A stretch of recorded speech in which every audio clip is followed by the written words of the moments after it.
자, 용의물권 파트는 해마다 뭐 세 문제 나오는데 아주 사이 좋죠. 지상권에서 한 문제, 지역권에서 한 문제, 전세권에서 한 문제. 아주 무슨 법칙처럼 정해져 있어요.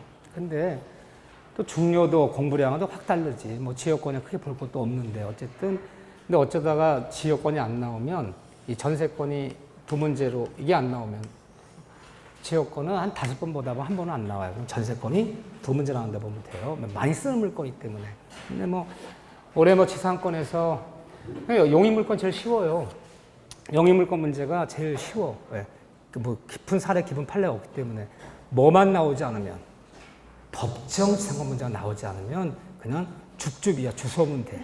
근데 법정에서 나오면 이제 뭐 누구도 보장 못해 거기는. 그 법정 양권이 어렵게 나오면 누구도 손을 못 댈 정도로 어렵게 나오니까. 자, 보시죠. 지상권에서 뭐니 해도 제일 중요한 것은 지상권의 효력이에요. 그래도 이 효력 파트가 제일 중요해요. 효력. 자, 우리 교재 287쪽 빼보세요. 지상권의 효력에서 지상권자는, 물권자는 물론 남의 토지 지상 설정하면 토지의 사용권이 있죠. 사용할 수 있는데 이 토지 사용을 누구한테 주장할 수 있다. 물권은 나에게 설정해준 토지 소유자뿐 아니라 이 세상 모든 사람이 정하는 거기 때문에 토지가 매매가 되어서 소유자 바뀌더라도 새로운 토지 양수인에게 당연히 주장할 수 있다. 지상권은 물권이기 때문에. 뭐라 다른 점이냐. 토지 임차권은 채권에 불과하기 때문에 나에게 임차 설정해준 토지 임대료에게만 주장해야지. 땅이 매매가 돼서 토지가 바뀌어버리면 제3자 나타나면 3자한테는 임차권 주장할 수 없어요. 그게 등기된 임차권이 아니라면. 그건 채권에 불과하기 때문에. 그런데 그거 잘 나오는 얘기죠. 2번 동그라미 2번 동그라미 별표. 지상권은 밑줄. 287페이지에 1번에 동그라미 2번이야. 빈줄. 지상권은 토지를 사용하는 권리이므로 지상의 건물이 멸실, 철거, 개축돼도 지상권을 소멸하지 않는다. 이걸 뭐라 부르는 거예요? 지상의 성질 중에서 이거를요. 땅을 쓰는 권리, 지상권과 남의 땅 위에서 뭐 졌어. 이걸 뭐라 불러요? 땅을 빌려 졌어. 이게 지상물. 지상권과 지상물은 서로 법적인 운명을 같이 한다, 같이 하지 않는다. 같이 하지 않기 때문에 땅을 쓰는 권리, 지상권과 이 토지는 지상물은 부정성, 또 하나는 수반성이라는 것이 있다 없다. 이것이 없다. 없기 때문에 둘 중에 하나만 분리 처분하는 거, 분리하면 더 된다 안 된다? 된다. 너에게 땅을 쓰는 권리 지상권은 넘겨주지만 지상물은 넘기지 않기로 하자. 너에게 지상물은 처분하지만 지상권은 넘기지 않고 둘 중에 하나만 분리양도 하는 것 된다 안 된다? 된다. 수반성이 없다. 또 지상물이 멸실해서 현재 지상물이 전제치 않아도 지상권 소멸한다, 소멸치 않는다. 또 지문 될 거 아니야. 계획한 남았는데 지상과 지상권 운명 같이 하지 않는다. 이거를 여기 없다 표현하는 거. 그런데 여기서 바로 넘어갈 거예요. 어디를 먼저 보냐면 요즘은 어디가 잘 나오냐.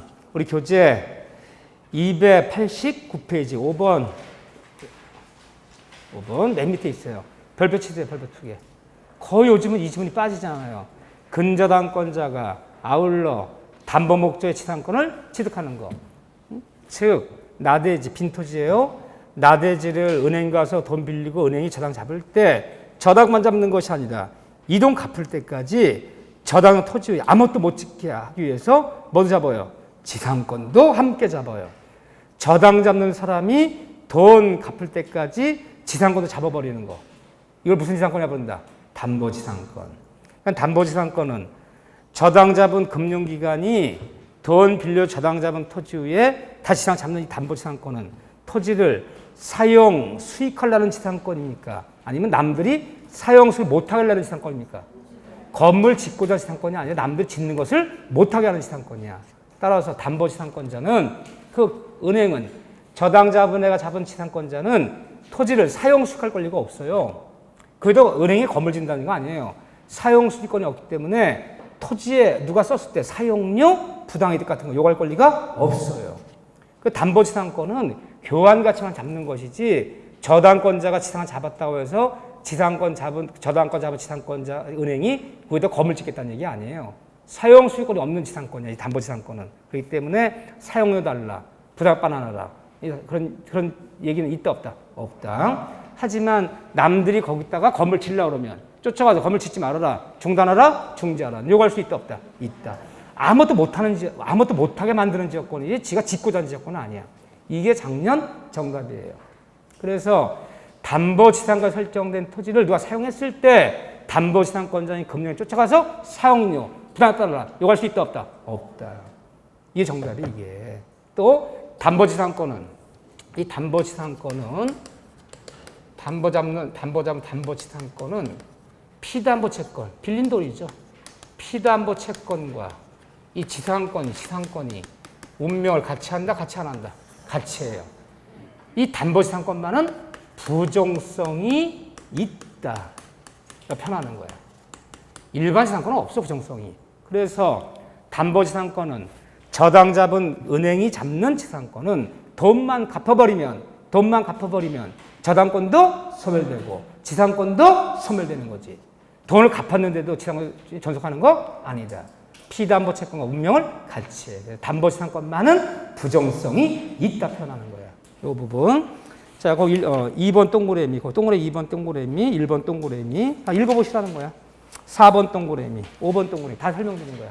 5번 얘기 봐봐요. 그래서 만약에 그 동그라미 5번이 있어요. 담보 잡은 지상권, 저당권을 잡은 지상권 위에 누가 뭘 짓고자 한다면 쫓아가서 신축 중인 건물 철거하고 아무 짓지 말고 대지 인도하라. 구할 수 있다 없다? 있다. 짓지 못하게 하는 지상권이기 때문에. 근데 여기를 갑자기 왜 읽었냐? 아무것도 아니야. 어려운 거 아니야. 그런데 이 담보지상권이 최근에 여기를 주로 묻죠. 왜? 우리가 알고 있는 남의 땅 빌려서 건물 짓고 나무 심고 30년간의 지상권은 없다고 해도 과언이 아니야. 땅주인이 제정신이 아닌 한 30년을 설정 안 해줘. 그렇지만 담보지상권은요. 의뢰 금융권이 잡거든. 나대지 돈 빌렸을 때는 저당 잡고 저당 잡고. 사회생활 때 여러분들 보는 중개법 때 보는 지상권은 30년 쓰고자 하는 지상권이 아니라 저당 잡은 애가 잡아놓은 지상권을 본다고 항상. 그 담보지상권은요. 30년간 지상권이 아니라 돈만 갚으면 소멸되는 지상권이다. 이걸 접하지. 땅주인이 정말 합의프로 등기함으로 성립하는 약정지상권 30년짜리가 어딨나. 땅주인이 제정신이 아니면. 그렇죠? 네. 사회사한테 이게 많은 거예요. 담보지상권이. 다시 앞으로 와보세요. 두 번째. 지상권에서 두 번째. 30년 설정해다 칩시다. 그러면 지상권에서 지료, 증감, 청권형 권리가 있다 없다? 있다. 30년, 15년 가다 보면 맨 처음에 정한 지료가 주변에서 올라서 상당하지 않게 됐을 때 지료를 올려달라. IMF 터지면 지료를 깎아달라. 이 증감청권이 있는데 우리가 이 증감청권은 어디에 있나요? 그저 한번 정리했어. 이거 어디 있는가? 증감청권? 전세권의 전세금 증감, 임대차의 차임 증감, 주택임대차의 보증금 증감, 상가임대차의 차임 증감. 남의 부동산 빌려 쓰는 데는 이게 다 있어.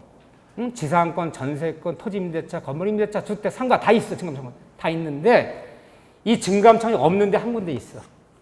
다 있어. 다 이거 없는 건 없어. 남의 부동산 빌려 쓰면 뭐 물건을 빌리든 임대차를 빌리든 특별법을 적용받아 다 증감은 다 있어. 그렇지만 지역권에는 없어요. 지역권에만 이 증감청권이 없어요. 나머지는 다 있다. 다 있는데 이 증감청권은 뭐 지상권에도 있고 전세권에도 있고 임대차에도 있고 주택도 상가 다 있는데 어디에 있든 모두 형성권이다. 형성권이다. 행사하면 행사 한 날에 증액되고 감액돼야 돼. 반드시 응해줘야 돼. 증액 감액을. 형성권이야.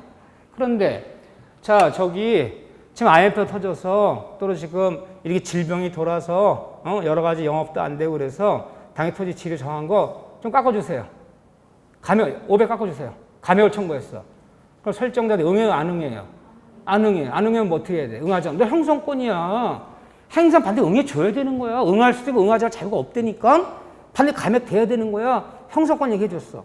형성권 행사 반드시 감액되고 반드시 행사하면 응해줘야 되는 거야. 형성권 설명했는데 지상 설정자가, 전세권 설정자가 또는 토지 임대인이 형성권이 한 말 알아들어 못 알아들어요.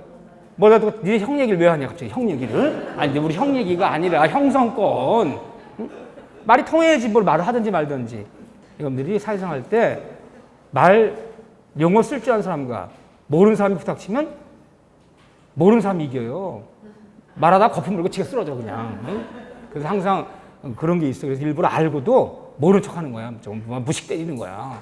나 그런 거 몰라. 법대로 해. 법대로 말 다 알아. 속을 알면서도 나 몰라. 법대로 해. 막 어지부려. 쳐. 아는 사람이 지는 거예요. 왜? 말하다가 거품 물고 쓰러져. 그래요. 그래서 이 다음에 제일 무서운 게 무대뽀야. 무대뽀가 제일 안다고 아는 척하면 안 돼요. 오히려 아는 사람이 아는 척하는 거라서 응하지 않을 수 없잖아. 뭐든지.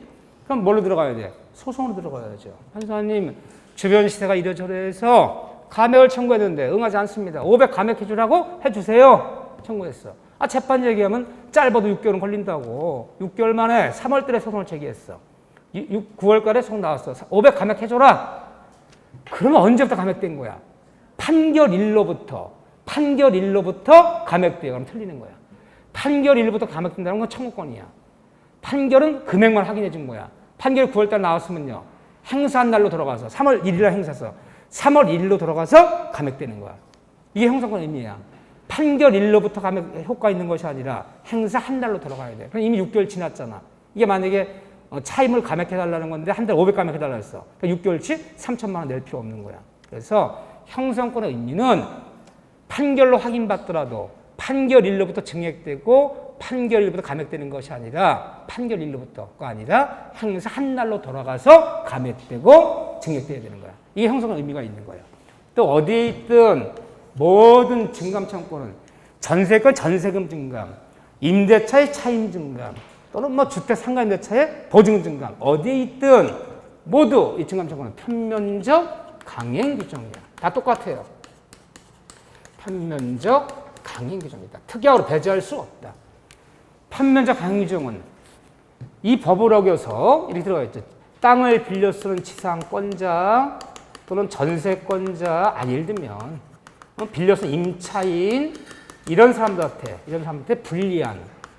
불리한 특약은 유효다, 무효다. 불리한 특약은 무효. 그럼 불리한 특약이 뭘까요? 지상권 계약 기간 동안에, 토지 임대 계약 기간 동안에, 전세 기간 동안에 어떤 경우에도 IMF가 터져도 절대로 감액은 청구하지 않는다. 계약 기간 동안 절대로 감액은 청구하지 않는다. 유효, 무효예요? 무효. 그런 특 넣었는데 2020년 IMF 또 터졌어. 감액해달라. 요구할 수 있어, 없어요? 있어요. 이 특은 무효니까. 그런데 계약 기간 동안에 30년 지상권 기간 동안에 전세 기간 동안에 절대로 전세금은 차임은 지료는 보증을 올리지 않는다. 계약금 절대 올리지 않는다. 증액 금지 특기야. 절대 계약금도 올리지 않는다. 보증금은 월세 올리지 않는다. 증액 금지 특약은 유효다, 무효다? 유효. 올려요? 못 올려요? 못 올려. 다 똑같아, 어디나. 다 똑같아. 그런데 이런 증감 청구 중에서 올리더라도 1년 이내는 안 돼. 올린 지 1년 이내 안 돼. 1년에 1회 증액할 수 있고. 그럼 1년 이내 안 된다는 거야. 한번 올릴 때 얼마에서 올리지 못한다는 증액 제한. 올리더라도 얼마에서 못 올린다. 증액 제한 규정이. 몇 군데 있나요? 3군데 있어요. 나머지 증액 제한 규정이 없어. 전세 등기는 전세권에서 전세금은 1년에 얼마에서 못 올려요? 전세권에서 5% 증액 제한. 주거용 건물의 주택 임대차에서 올리더라도 몇 프로? 5%. 상가보호법을 적용받는 보증금이 9억 원 이하인 6억 9천 이하인 소액 상인들한테 상가보호법에서 1년에 얼마에서 못 올려요? 5%. 이 5% 증액자, 5% 이상 못 올린다, 1년에. 이 증액자는 3군데만 있어. 이 3군데 말고 그러면 지상권에서 지료를 올리더라도 5% 이상 올릴 수 없다. 맞아, 틀려? 틀렸어. 토지임대차에서 차임은 5% 이상 증액할 수 없다. 틀렸어. 주택도 상가도 아닌 일반 건물, 창고, 임대차, 공장. 창고, 공장은 주택도 아니고 상가도 아니야. 공장, 임대차, 창고, 임대차에서 1년 얼마에서 올리지 못한다고 있어, 없어요? 없어요. 여기만 있어. 전세권, 주택, 상가. 세 군데만 있다. 나머지는 얼마 손 지역장 구장이 없다는 거. 이렇게 알고 계셔야죠. 오케이. 또 하나 정리했어요. 지나가다가. 이런 층감청구권. 그런 다음에 거기 4번이에요. 4번. 지상권에서 지상물 매수 청구권. 자, 매수 청구권. 매수해달라. 매수 청구권. 4번. 혈표. 그러면 지상권에서 사실은 어느 파트를 가든지 그 파트의 제일 중요한 부분은 효력 파트예요. 효력이 처음에 제일 잘 나오는 거예요. 왜? 우리가 지상권을 배우는 목적, 법을 배우는 목적은 지상권이 설정되면 전세가 설정되면 무슨 권리 의무가 있지? 무슨 효력이 있지? 이거 알고 싶어서 법을 배우는 거야. 그래서 어떤 파트든 효력 파트가 제일 중요한 거예요. 응? 자, 효력에서 네 번째는 지상권에서 지상물 매청구권. 지상권에서 지상물 매청구권. 거기 있나 없나요? 있어요. 무슨 뭐 깊은 이론이 있는 거 없어. 무슨 뭐 가불병이 나오나 뭐 깊은 이론이 있나. 용어별로 달락달락 보내는 거야. 그런데 항상 우리가 용어를 배울 때 토지에서는 뭐라 부른다? 토지에서는 지상물, 건물에서는 부속물. 용어 달라. 그럼 건물 전세권에서는 부속물, 토지 임대차에서는 지상물. 그럼 건물 임대차에서는 부속물, 건물에서는 부속물, 토지에서는 지상물. 이런 건데, 자, 지상권에서 지금 지상권 배우는 거예요. 지상권에서 또는 전세권에서. 이 전세권은요, 건물 전세의 부속물 매수 청구권은 법조문의 규정이 있어요. 그런데 법의 규정에 전세는 건물 전세도 있고 토지 전세도 있잖아. 근데 토지 전세권에서 지상물 매수 청구권은 법에 규정이 없어요. 법에 아무런 규정이 없어요. 규정이 없지만 인정된다는 건 통설이야. 응? 왜? 뭐 토지 전세가 가능한 거니까. 그래서 어쨌든 전세권은 건물 전세, 부속 매수 청구만 법조문의 규정이 있지. 토지 전세거나 지상 매수 청구는 규정 자체는 없어요. 없지만 논리상 인정된다는 게 통설이야. 근데 어쨌든 물권에서 지상권에서 지상 매수 청구권, 전세권의 물권에서 부속 매수 청구권, 이 권리는 여기 있는 부속 매수 청구권, 이 권리는 누구한테 있는 권리예요? 지상물 매수 청구권, 지상권에서 전세권에서 건물 부속 매수 청구권 누구한테 있는 권리예요? 쌍방한테 있는 권리야. 쌍방 모두 행사할 수 있어. 그러면 지상권에서 지상권 설정자가 있고 땅 주인 설정자가 있고 지상권자가 있어. 예를 들면 전세권에서 전세권 설정자가 있고 건물 주인 설정자가 있고 이거 전세권자가 있어.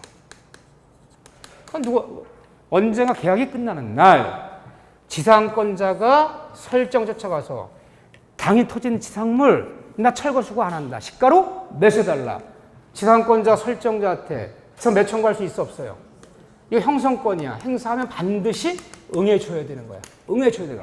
응할 수도 있고 응하지 않을 때도 있고 반드시 응해줘야 돼. 행사할 수 있어.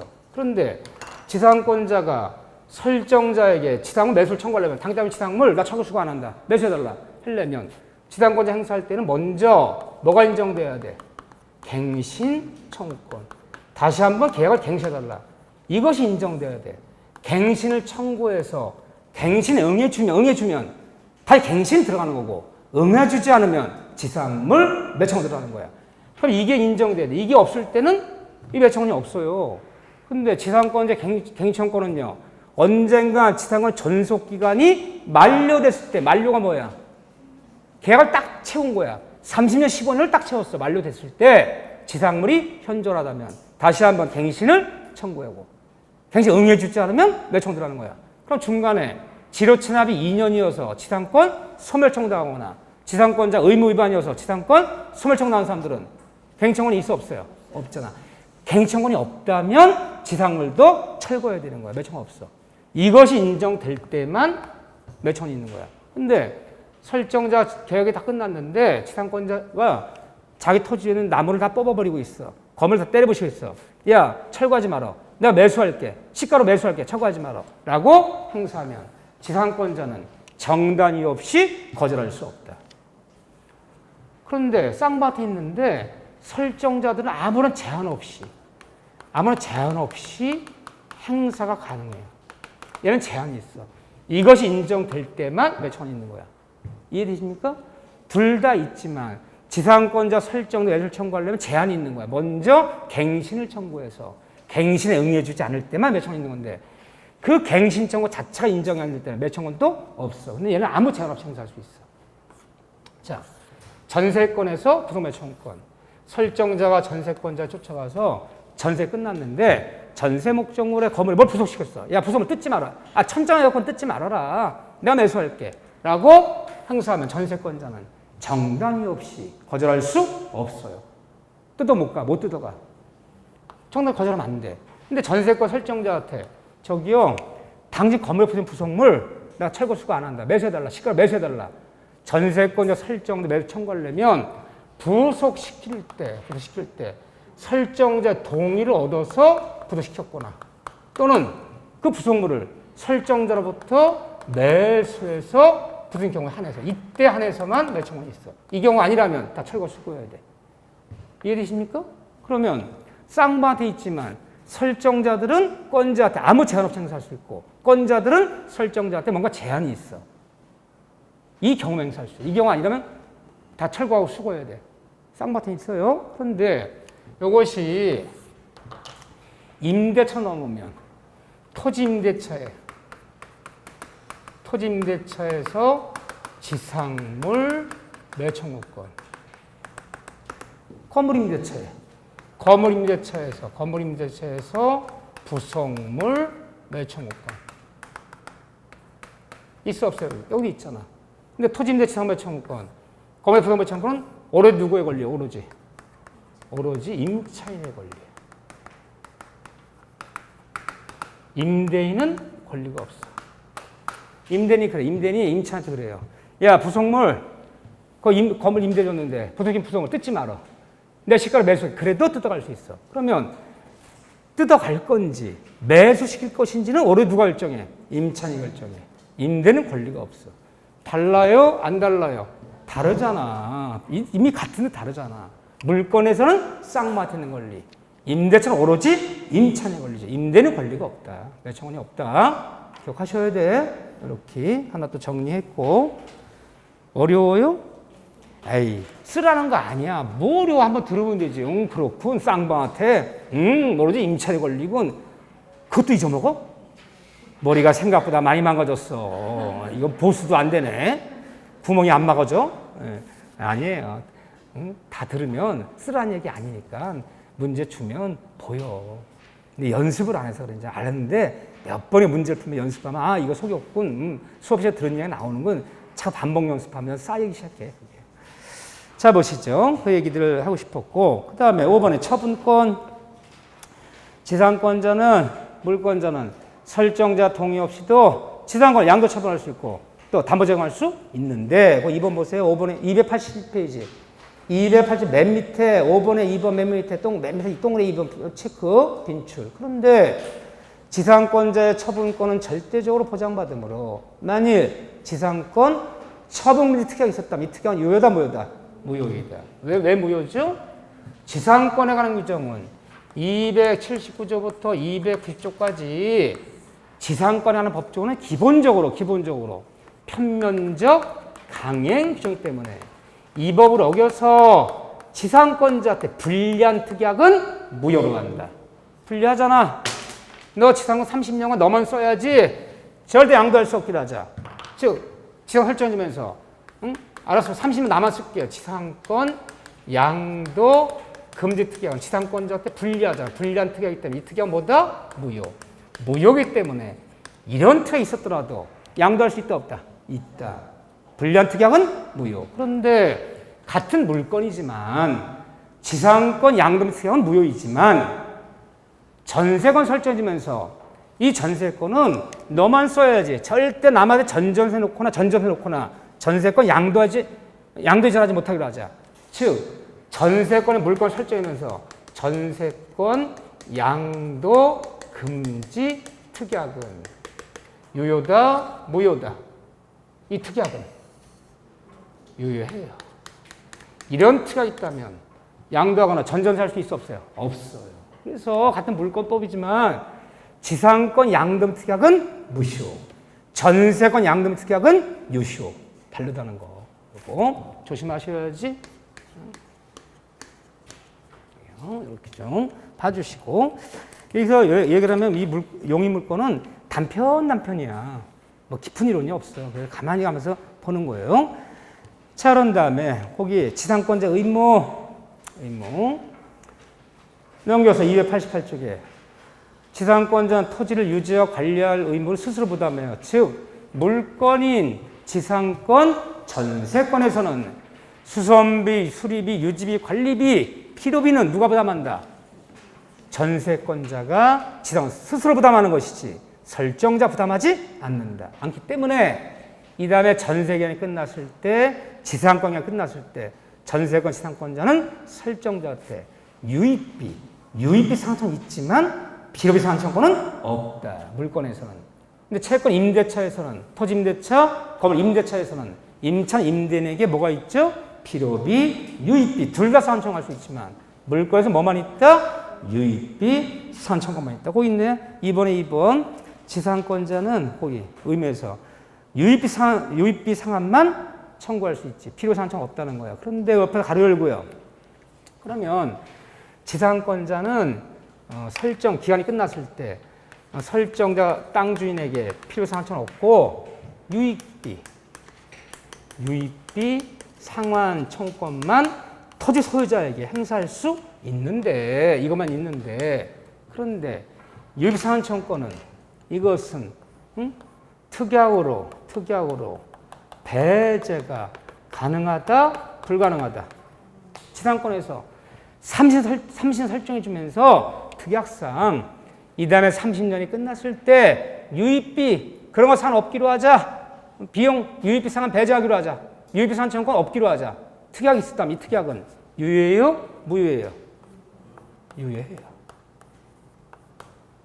그러면 제가 편면적 강인종이라고 그랬잖아. 불리한 특약 다 무효라고 했잖아. 그런데 유입비 상한점 하나만은 임의유정이야. 이건 강정이 아니야. 따라 특약이 있다면 유입비 상한청은 배제될 수 있어. 그렇게 기억하시면 나머지는 다 불리한 특약은 무효. 유입비 상한청만 여기뿐 아니야. 비용 상한은요 어디에 있든 물권법에 있든 물권법 전세가 지난 유입비, 토지 건물 임대차 필요 유입비 어디에 있든 주택 임대차 상가 임대차 어디든 비용 상한은 모두 다 임의유정이야. 원상 복구한다. 비용 배제 특약은 다 유효해요. 그런 특약이 다 비용 배제는 어디 있든 강요중이 없어. 따라서 이것도 지상권에서 유입비 상한을 배제하기로 한 특약은 유효하기 때문에 이런 특약이 있다면 유입비 상한 요구할 수 없다. 맞아. 아, 비용 상한 청구는 어디에 있든 모두 임의유정이구나. 강요유정이 없구나. 그렇게 생각하시면 돼. 요거 하나만은 편면적 강요유정이 아니야. 이렇게요. 객관식이니까 뭐 지로 이야기 볼 것도 없어. 지로요. 거기 뭐 지로 얘기는 읽어봐야 되는데 지를 정했다면 내야 돼. 이번에. 지를 정하면 내는 거. 안 내면 정하지 않으면 무상이고. 정했는데 그 지로 2번 보세요. 지를 정했더라도 그것을 뭐 하여야? 등기하여야. 지를 정했는데 지로 등기부 지상 설정 등기 지로는 1년에 500이라고 등기하지 않으면 지를 정했더라도 지를 등기하지 않으면 제3자한테 지를 주장할 수 없고 정했더라도 등기하지 않으면 지료 증액도 요구할 수 없다. 등기했을 때, 지료 정액 등기해놨을 때만 지료 증액도 요구할 수 있고 등기를 내야지만이 30초 하는 거지. 지료를 정했다 등기하지 않으면 지료를 등기하지 않으면 아무것도 정할 권리가 없다. 또 지료 체납이 얼마라면 2년. 2년이라면 지상권 무슨 사유? 소멸 사유. 이때 2년은 연속할 필요 있다, 연속할 필요 없다. 연속할 필요도 없다. 근데 지료 체납이 전후에 걸쳐서 전 토지 소유자한테 1년, 토지가 매매되어서 새로운 토지 소유자한테 1년, 합쳐서 2년 되는 것은 소멸사유다, 소멸사유가 아니다. 소멸사유가 아니다. 아, 여기 뭐 낼 게 뭐 있었는데 여러분들 생각보다 법정 지상권을 빼버리면 판례들이 없어. 그래, 이 판례가 지료에 대한 판례가 하나밖에 없어. 뭐였어? 2년 체납이라 연속할 필요도 없다. 전후에 걸칠 때는 전후에 걸쳐서 2년 체납은 소멸사유가 아니다. 지를 정했더라도 등기하지 않으면 지를 등기 안 해놓으면 3자 추천할 수 없고 등기하지 않으면 지료 증액도 요구할 수 없다. 이거야 이거. 뭐 어렵습니까? 그래서 오히려 이 용의 물건은 법정상만 안 나오면 너무너무 쉬워. 법정상은 그리 자주 나오지도 않아 생각보다. 예전에는 여러분들 법정상 때문에 1시간 특강을 따로 할 정도였어. 꼭 나왔기 때문에. 그런데 언제부터 한 25회부터만 따져볼까? 24회부터 8년 따져볼게요. 8년간 법정상은 3번 빼고 안 나왔어. 5번 안 나왔어. 예전에는 법정상 빠진다 상상이 안 됐어. 그 정도님이었어. 요즘은 너무 전공 수준이고 너무 어려운 부분을 내지 않는 그런 관행이 오히려 내지 않으려는 그런 뭐가 좀 있어. 왜? 그런 거 안 내도 얼마 60점 다 걸릴 수 있거든. 어려운 걸 내는 건 상대편 거에서 80점 이상 맞는 사람, 80점 이하 맞는 사람, 30대 2대 경쟁률이. 그럼 어려운 시험에 변별력 줄 때 어려운 문제 내는 거지. 무슨 절대평가에서 어려운 문제를 내고 변별력을 구분해. 그럴 필요가 없잖아요. 그러니까 요즘은 어렵다 해서 나오는 데가 아니야. 그러니까 선생님들이 옛날만큼 법정장 거 시간 안 써요. 그렇게 심하게 안 나오니까. 근데 심하게 나왔다. 그럼 운명이다. 쉽고 그냥 찍어 3번 하고 고민할 것도 없어요.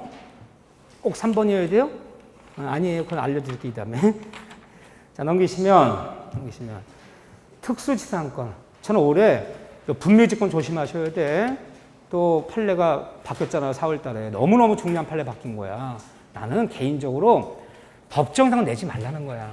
법정상권 문제 정도가 걸려버리면 중개사 갖고 해결될 문제가 아니야. 건물을 때려부실 거냐, 남의 땅 3년 쓸 것이냐 이 문제 걸리면 법무사, 변호사 찾아가서 소송할 일이지 중개사님한테 황당할 일이 아니지만 산소짜리 정도는 뭐 그거 하지 않아도 중개사 선에서 끝내야지. 응? 그런 게 있는 거야 이게. 또 산소짜리 정도는. 자 보죠. 저는 이거 하나밖에 없다 그래. 분묘지권 봐보세요. 산소짜리에서 주의할 것만 써볼게요. 다 아니까 아니죠. 하지만 예전에 그러니까 참 이 출제 경향을 보면 바람직한 방향으로 바뀌긴 하고 있어요. 시험 문제는 점점 어려워지는 그런 나쁜 형태를 보이지만 내는 부분은요. 예전에는 민법에서 분묘지권 내지도 않았어. 물어볼 게 뭐 있니까 이게. 야 중개사법도 가끔 물어. 그래서 낼 게 없으니까. 뭐 안 냈어. 근데 요즘은 민법도 산소짜리 잘 내. 왜? 이게 실산이 많이 필요하거든. 그렇죠? 자, 분묘지권도 시효 취득이 된다, 안 된다, 된다. 일단 분묘지권은 뭘 인정하는 물건이야? 관습법을 인정하는 물건이야. 또 분묘지권 뭐 하잖아도 등기하잖아도 인정해. 분묘지권 설정 등기한단 말, 분묘지권 등기한단 말도 없어. 그렇죠? 그런데 산소짜리도 남의 땅에 쓴 산소도 20년간 공연하고 평온의 소리 지나면 산소짜리도 시효 취득이 된다, 안 된다? 된다. 다만 시효 취득하더라도 얻는 것은 남의 땅 산소 20년 지나면 시효 취득하더라도 얻는 것은 그 부분에 뭘 얻는다? 사용권 얻는 것이지 뭘 얻는 건 아니다? 소유권을 얻는 것은 아니다. 왜? 왜 소유권 취득이 안 돼? 남의 땅에 타인의 토지에 분묘를 설치한 자들은 자주다, 타주다. 자주가 아니라 타주다. 타주기 때문에 뭘 얻는 거야? 이걸 얻는 거야. 자주점유자들만이 소유권을 얻을 수 있는 거야. 타주잖아. 남의 토지에 분묘를 설치한 자는 자주가 아니라 타주로 보기 때문에 20년 지나도 사용권만 얻기 때문에 있는 그대로. 본물이 있는 그대로만 얻는 거지 새로 신설하거나 합장하거나 뭐 하면 안 된다. 있는 그대로만. 그런데 이 분묘 시효 취득도 몇 년 이전에 설치한 산소만 2001년 이전에 설치한 분묘만 이것이 취득시효가 인정되는 거지. 뒤집어 얘기하면요. 2001년 이후에 남의 땅에 산소 설치한 자들은 시효 취득이 된다, 안 된다. 20년이라도 인정 못하겠다. 2001년이 어떤 해죠? 특별법에 제정된 해야. 장사등이라는 한 보면 장사법. 이 장사법이 제정된 해. 제정된 이후에는 시효 취득 인정할 수 없어요. 2001년 이전에 쓴 산소만 시효 취득이 되는 거예요. 인정. 그리고 시효 취득하면 과거에는 뭐라 했어요? 응? 과거에는 남의 땅 20년 점유해서 시효 취득하면 사용권 되면 무상의 원칙이라 해서 무상. 시효 취득 인정하지만 인정되더라도 무상이다, 유상이다. 유상이다. 무상이 아니야, 이제. 이게 바뀐 거잖아. 올해 바뀌었잖아, 올해. 아직 교과서 반영들도 안 됐어. 오늘 뭐 4월 한 말쯤에 우리 이렇게 뉴스에도 봤을 거예요. 굉장히 중요한 얘기예요. 왜? 생각보다 남의 땅에 쓴 산소들이 많이 있어요. 생각보다 많아, 이게. 돈 받을 수 있어, 이제. 협의하자. 쓸 수는 있지만. 무상이 아니라 유상이다라고 2021년 4월 말쯤에 판례가 바뀌었죠. 무상이. 그럼 바뀐 분 물어봐야지. 유상. 그리고 오른쪽 봐보세요. 그러면 남의 땅에 쓴 산소가 분묘지간 취득했다면 남의 땅 산소짜리 취득했다면 전속기간은 몇 년이에요? 전속기간 몇 년간 쓸 수 있어요? 남의 땅 산소를. 처음 내볼게요. 남의 토지에 관습법에 따라 분묘지권이 인정되면 그 전속기간은 지상권의 전속기간을 준용하여. 맞아요? 틀려요? 틀려요. 이거 대표적으로 틀리는 지문이다, 이거. 지상권의 전속 준용하면 몇 년? 30년 쓰면 파내라는 거잖아. 응? 복무를 유지자에 관련 100년, 200년 쓰는 것이지 30년 가는 게 아니잖아요. 준용하지 않는다. 또 산소짜리. 이 관습법에 따라 얻은 이 산소짜리 분묘지권은 이 장사법, 이 장사등하는 법률, 줄여서 장사법이라고. 장사법의 이 특별법, 이 특별법에 분묘지권의 이 특별법에 적용을 받는다, 받지 않는다. 이 법을 적용받아야 되는지 안 받아야 된다. 받는다 그러면 틀리는 거야. 받으면 이게 왜 관습법이야? 특별법 들어왔지. 저걸 적용받으면 분명 한 기당 몇 점미터 초과할 수 없고 막 이런 거 다 적용받는 거잖아. 예전에 관습에 따라 취득한 분묘지권은요 200평이야. 여기 산소 성묘 가면 애들이 볼을 갖고 가. 볼 차고 가. 그 앞에서. 그럼 그대로 쓰는 거지. 뭘 몇 제곱미터를 줄이고. 이 법 적용받지 않아. 이 법을 적용받아 버리면 관습법이 아니지. 따라서 분묘지권은 장사 등의 법률을 적용받지 않는다. 지상권의 전속기간을 적용받지 않는다. 이런 거 틀리기 쉬운 지문들이야. 이렇게요. 그 다음에 거기 여기 교재 6번 291조 6번 소멸. 자, 읽어드릴게요. 분묘기지권자가 분묘기지권을 포기하는 의사를 표시한 경우 점유까지 포기하여야만 소멸되는 것이 아니라 뭐가 있다면 포기, 의사표시가 있다면 포기되는 거지. 실제 분묘를 이장하고 분묘를 옮겨야지만이 포기되는 거 아니다. 분묘지권 포기는 뭐만으로 가능하다? 의사표시만으로 가능한 것이지. 점유를 이전하여야, 분묘를 이장하여야 틀려. 의사표시 있으면 포기되는 것이다. 여기 기출지문 한번 나왔죠? 이렇게. 어렵지 않아. 그래서 저는 어렵지 않아도 이런 데를 내라는 거야. 자, 사람들이 관세 법정 사건 얘기 나오는데 포기하셔. 나는 대놓고 얘기해. 여기까지 거. 이거 하나 포기하면 속이 다 편해. 물론 판례 특강할 때 몇 가지 얘기하겠지만 너무 시간이 걸려. 그럼 그래도 뭘 정도 알고 있으면 되냐. 이 정도 나왔을 때 맞추라는 거지. 어차피 틀리다 내면 틀릴 수밖에 없어요. 이것만 있는 게 아니야. 이 관세 법정 사건은 케이스 바이 케이스가 엄청 많아. 그걸 일단 할 필요 없어. 그렇죠? 이 정도는 봐주셔야 돼. 어디를 보시냐. 200, 나머지 보지 마셔. 다음 문제 풀이할 때 한두 요령을 가르쳐 드릴게요. 단어 갖고 오르는 요령은. 295쪽에 4번. 관습법상 지상권과 법정 비교. 요 정도 비교할 줄 알아야지. 별표 치세요. 별표 3개. 요 정도를 볼 줄 알아야 돼. 자, 일단 법정 지상권은 토지와 건물 소유자가 달라지게 됐을 때 누구를 보호하기 위해서? 내 토지에 내 건물이 있으면 문제 안 돼. 땅 중에 토지 소유자와 건물 소유자가 달라지게 때 분쟁이 벌어져.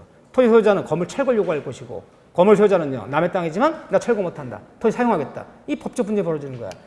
토지 건물 소유자가 달라지게 됐을 때 건물을 존립시키고자 건물을 보호하고자 토지 소유권을 일정 기간 희생시키는 것이 바로 법정 지상권 입법 취지다. 땅이 희생돼야지 건물이 희생되지 않아요. 달라졌을 때. 근데 법정 지상권은 우리 민법에는 법정 지상권 규정이 우리 민법에는 2군데 있어요. 이 2군데가 법정 지상권이야. 다음 같은 경우는 토지와 건물 소유가 달라지게 했을 때 건물을 존립하고자 30년간 15년간 토지를 사용하면서 토지 인도를 거절할 수 있다. 이 법정 2군데 있어. 하나는 305조예요. 305조의 법정지상권. 이걸 우리가 속칭 전세권이 설정된 경우, 전세가 설정된 경우에 법정지상권, 이게 불러요. 전세권 설정된 게 법정지상권. 이게 전세권 파트야. 이거요. 거기 있네, 맨 위에. 290을 맨 위에 봐보세요. 응?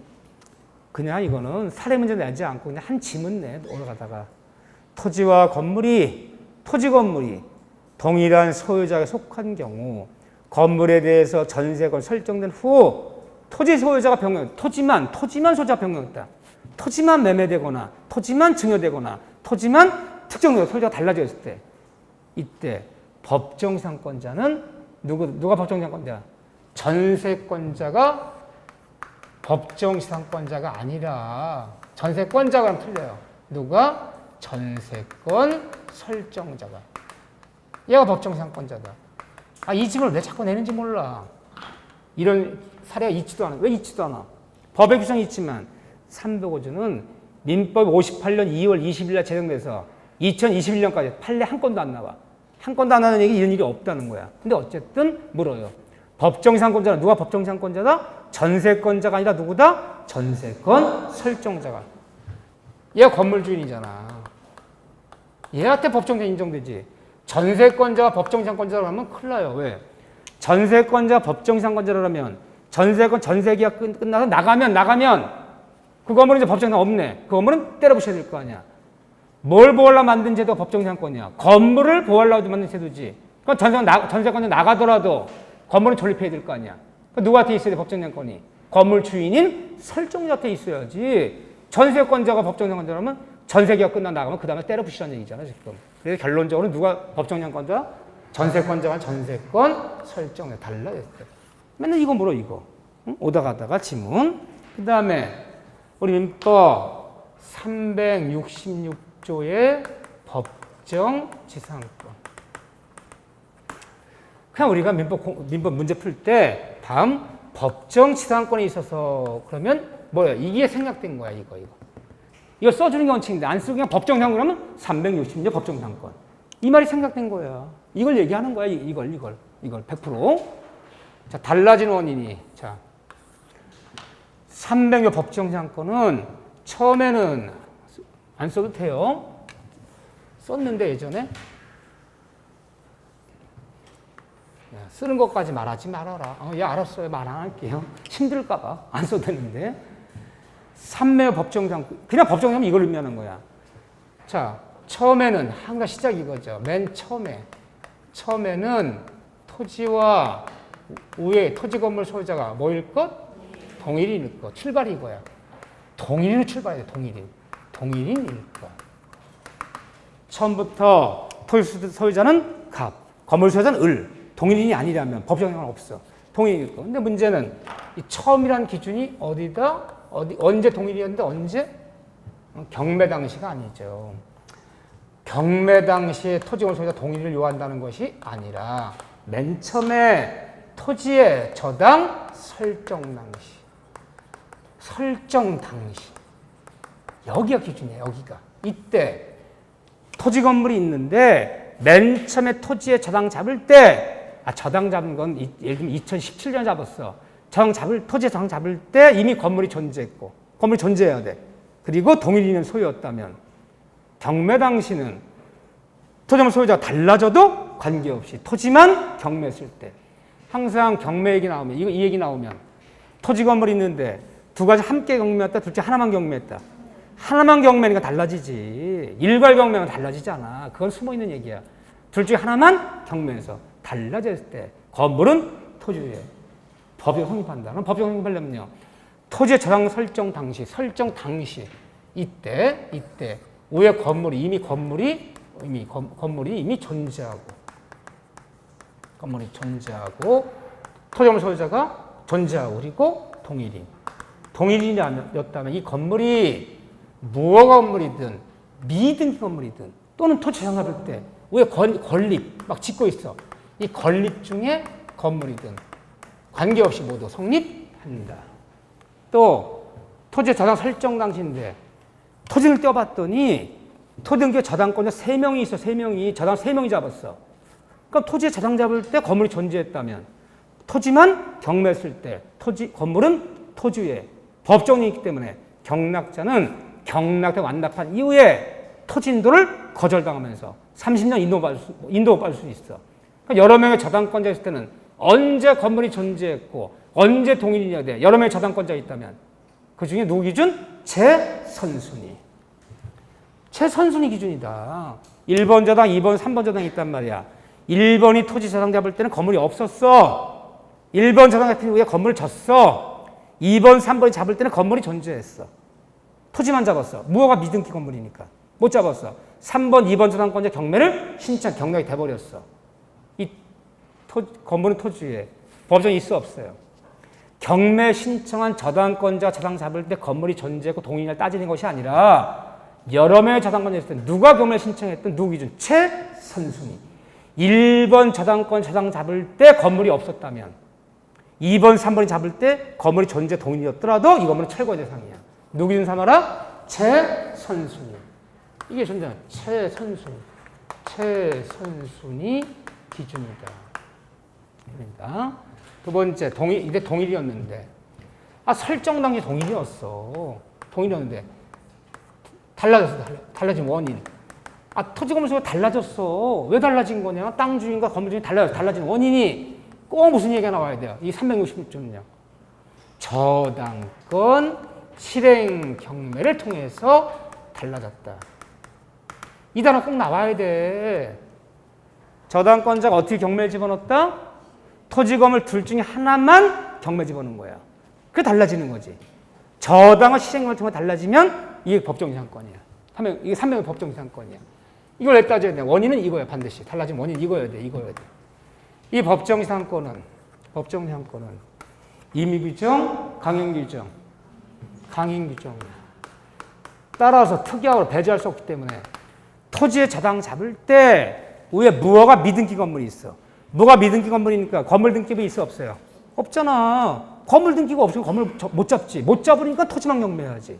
토지 저당 요령은 건물에 미치지 않아. 그러니까 특약 집어넣어. 이래 더 못 갚아서 토지만 경매하더라도 위에 있는 건물을 철거해야지. 절대 법정이 같은 거 없기로 하자. 라는 철거 특약. 건물 철거해 준다. 이런 철거 특약 같은 것은 다 유효다, 무효다. 다 무효야. 이런 특약이 있더라도 성립되는 거지. 특약으로 성립 배제할 수 없어요. 이런 법정상권, 경락된 완납되는 순간 건물이 토지 위에 법정상권이 성립됐다면 법정상권 등기해야 돼요? 등기 안 해도 인정해요? 등기하지 않아도 인정돼. 하지만 법정상 등기 안 인정되지만 그 법정상권을 우리는 지상물을 남한테 양도 처분할 때는 뭐 한 다음에? 등기한 다음에 처분해라. 이런 법정상권들은 유상이에요? 무상이에요. 그래서 토지 건물이 설정 당시에 건물이 존재했고 무허가 미등기 건물이야. 건물 등기부 없어. 근데 설정에 던져서 건물을 토지만 경매 나와서 2번, 3번 유찰된 것을 박경락이 경락받아 완납시켰더니 건물 주인이 법정상권이 돼. 내가 3년 인도 거절하는데 법정 성립했어. 그럼 30년 인도 못 받아. 경락 완납한 이후에. 근데 법정상권은 유상이어야 된다? 무상의 원칙이다. 법정상권은 무상의 원칙이 아니라 유상의 원칙이라 해야 돼. 협의해서 결정해라. 협의해서 결정해라. 땅값은 법정 인정돼. 협의해 결정하라. 협의가 이루어지지 않으면요.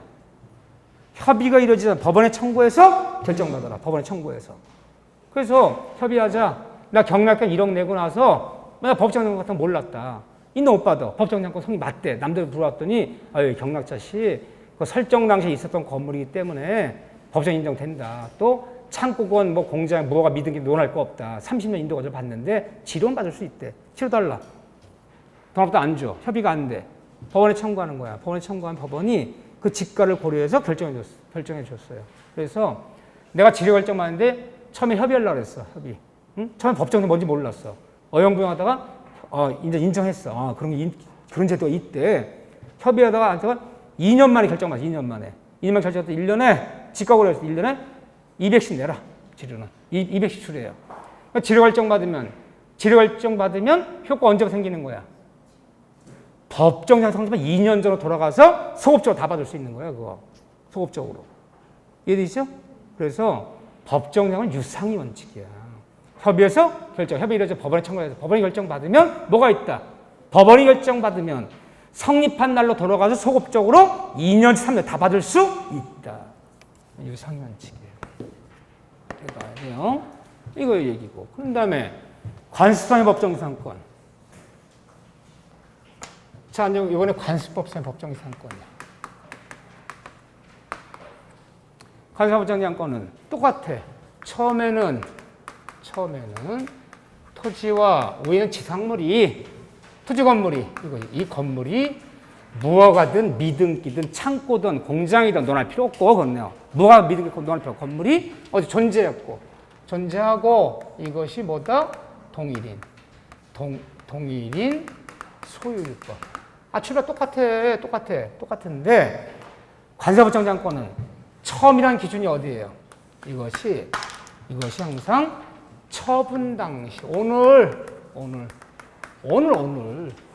건물이 존재하는데 토지건물 둘 중에 하나만 처분하는 거야. 토지건물 둘 중에 하나만 매매, 하나만 증여. 일괄 매매, 일괄 증여하면 달라지지 않는데 오늘 건물이 존재하는데 둘 중에 하나만 매매, 하나만 증여하면 달라지는 거야. 처분 당시 기준이야. 처분 당시 여기는. 여기처럼 설정 당시 기준은 아니야. 이때 동의를 요하는 거 아니야. 그래서 이런 말이에요. 관세법정량권은 원시적으로 동일인 소유임을 요하지는 않는다. 오늘만 동일이면 돼. 오늘만. 그런데 판례가 오늘 매매할 당시 오늘만 동일이면 돼. 그런데 어느 토지에 만약에 압류, 가압류를 잡았다. 이 압류, 가압류 잡은 사람이 근데 어느 토지 채무자 부동산 압류, 가압류 잡았어. 압류, 가압류 잡은 돈을 안 갚어. 그럼 경매 신청. 일이 들어온 경우에 무슨 경매야? 강제 경매. 담보 잡은 사람이 저당 잡은 사람이 돈 갚지 않는다고 해서 저당 잡은 부동산 경매 집은 건 무슨 경매? 임의 경매. 임의 경매. 이 임의 경매를 통해서 달라지게 되면 이건 다 뭐다? 360 법정이상권이야. 근데 임의 경매가 아닌 일반 채권자들 채무명의 얻어서 집행만 받아서 압류 잡아 들어온 경매는 강제경매. 이 강제경매를 통해서 달라지게 되면 압류를 잡았는데 토지 건물 다 압류를 못 잡았어. 왜? 왜 건물이 미등기 건물에 등기부가 있어야지 압류를 잡지. 그 토지만 압류를 잡았어. 돈 안 갚네? 경매 집어넣었어. 토지만 경매 집어넣어야지. 토지만 압류하면 토지만 경매 집어넣어야 되는 거야. 건물 등기 없으니까 건물 압류를 못 잡았지. 달라지게 돼버렸어. 그럼 건물은 토지 위에 법정이상권이 실되는 거야. 근데 압류를 잡아 들어온 강제경매는 언제 건물이 존재해야 되냐? 압류 잡을 당시, 이 당시에 위에 건물이 이미 존재했어야 돼. 압류감을 잡을 때는 나대지였어. 왜 건물이 없었어? 토지를 압류감을 잡아놨는데 얼른 얘가 위에다 져버렸어. 창고 져버렸어. 그래서 압류 잡은 토지만 경매했어. 강제경매. 이때는 그 건물 철거해야 돼. 압류감으로 들어갈 때는 언제 건물이 존재했어야 된다? 압류시, 가압류시. 그때 존재했던 건물만 토지만 강제경매했을 때 법정이 있는 거지. 토지 압류 잡을 때 없어서 건물 나중에 져서는 이거 법정이 없어 이것도요. 그런데 두 번째는 통일이었는데 왜 달라진 원인이? 토지 건물이 달라지게 됐어. 건물수 달라지게 됐어. 토지 건물 소유자가 원인이. 무슨 말만 피하면 돼? 저당권 실행경매, 임의경매 이외의 원인으로 달라지면 다 뭐지 이게? 관습의 법정이상권이야. 그럼 임의경매의 원인이 저당권 실행경매 이것만 재우면 돼. 토지건물 둘 중에 하나만 매매, 둘 중 하나만 증여, 둘 중 하나만 교환, 둘 중 하나만 강제경매, 둘 중 하나만 공매처분. 다 관습법정이상권이야. 무슨 말만 피하면 저당권 실행을 통해서 달라지면 300의 법정이상권. 그 이외에 매매, 교환, 증여, 강제경매, 공매처분 둘 중에 하나만 달라지면 다 관습법이야. 이건 왜 달라지는 거야? 관세법정이상권은 규정을 따지면 무슨 규정이냐? 임의규정적 성격이에요. 따라서 관세법정이상권은 다른 특약이 있거나 건물 철거 특약이 있다면 이런 특약들은 다 뭐예요? 유효해요. 특약대로 따라가. 이게 우선해. 유효하고 이런 특약이 없을 때만 성립하는 거야. 관세자법정지상권은 토지 건물이 동일한 소유자였는데 토지만을 매매하면서 위에 있는 건물은 철거시켜주기로 하자라는 특약이 있다면 철거해야지. 관세자법정 성립할 수 없고 다른 의사도 특약도 없을 때만 성립하는 거예요. 그럼 특약으로 성립을 뭐 할 수 있다? 배제할 수 있다. 얘는 특약으로 성립을 배제할 수 있다? 배제할 수 없다. 배제할 수 없잖아. 얼마나 큰 차이가 벌어지는 거예요, 지금. 이것 때문에 안 오는 거야. 남의 다 똑같아. 관세자법정지상권 뭐 하잖아도 등기하잖아도 인정한다. 처분할 땐 등기 처분하다. 관세자법정지상권도 협의해서 결정해라. 협의가 안 되면 법원에 청구해라. 다 똑같아, 나머지는. 달라진 원인이 틀려. 달라진 원인. 그리고 처음이랑 기준이 틀려. 설정 당시냐, 처분 당시냐. 특약이 유효냐, 무효냐. 이게 다른 거예요. 이 정도는 그렇게 하셔야 돼요. 구체적인 얘기보다도. 약간 괜히 했다는 생각도 들어, 지금. 멍 때리고 있어, 지금. 이것도 어려운데 구체적인 판례들, 케이스가 그림 그려서 하려면 2시간까지 모자라. 그럴 필요도 없고. 자, 좀 쉬었다가 지역권이요. 지역권 좀 보고. 네.